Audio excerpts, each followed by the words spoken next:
Moving day was supposed to be exciting.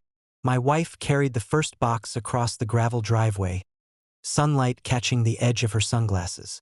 We'd waited months for this place by the lake. Remote, peaceful, and, best of all, outside the jurisdiction of any HOA. At least that's what we thought. We hadn't even unloaded the second box when Karen stormed up, clipboard in hand, lips pressed tight like she'd sucked a lemon. "You can't just move in here," she snapped. "This property is part of our HOA community. You haven't paid dues, and you haven't submitted your move-in paperwork." My wife didn't even glance at her. She kept walking, steady, set the box on the porch and went back for another. Karen's voice climbed. "Excuse me. If you ignore me, I'll call the cops." I stepped forward, calm but firm. "This cabin isn't under your HOA. We've already confirmed with the county. You're trespassing." Karen's face turned red. "We'll see what the police say." She whipped out her phone and made the call right there. 15 minutes later, a cruiser pulled up. The officer stepped out, hand resting lightly on his holster, scanning the situation. Karen rushed over. "Arrest them. They're illegally occupying the property, refusing to comply with HOA bylaws." The cop walked toward us. My wife was carrying another box. He slowed, watching her move, graceful, precise, almost too smooth for a simple box of kitchen supplies.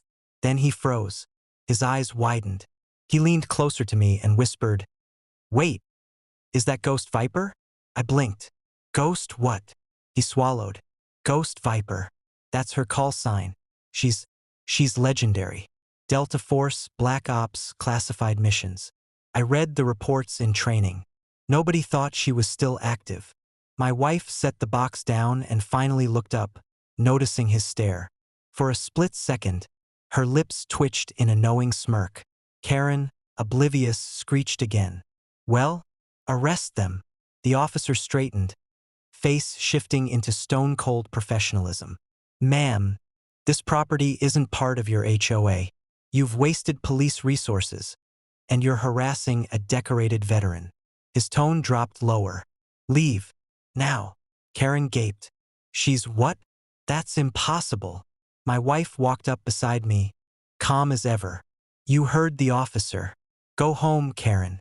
Karen sputtered, then stormed off down the road, muttering threats about lawsuits.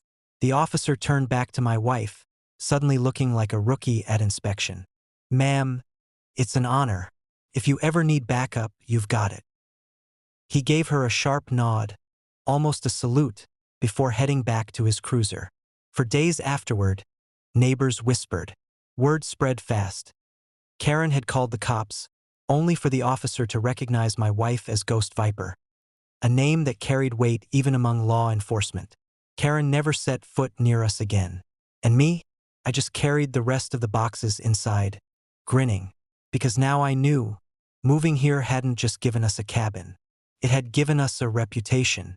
When even the cops hesitate at your wife's name, the HOA doesn't stand a chance.